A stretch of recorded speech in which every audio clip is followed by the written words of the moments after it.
Allez, on se penche sur la classification des feuilles. C'est beaucoup plus simple qu'on ne le pense. Pour apprendre à lire une feuille, tout commence par deux indices fondamentaux.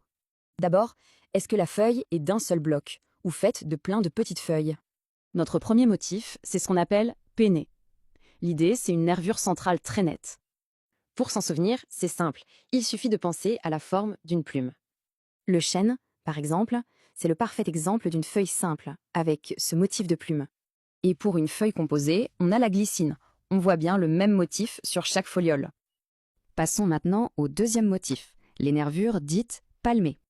Là, l'analogie est super simple, c'est comme les doigts qui partent de la paume de la main. La feuille d'érable, c'est l'exemple type, avec ses nervures qui partent toutes du même point. Version composée, le marronnier, dont les folioles forment cette fameuse main.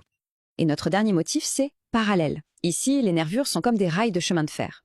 Chez le muguet, on le voit très bien, les lignes droites parcourent toute la feuille. Alors, est-ce que ce motif existe sur les feuilles composées? Ah, là, il y a une petite surprise.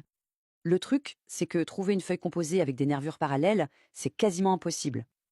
Et voilà, tout le système de classification résumé en un clin d'œil. Avec ce tableau, on peut identifier la structure de presque n'importe quelle feuille. Maintenant, un coup d'œil par la fenêtre, quelle feuille peut-on reconnaître?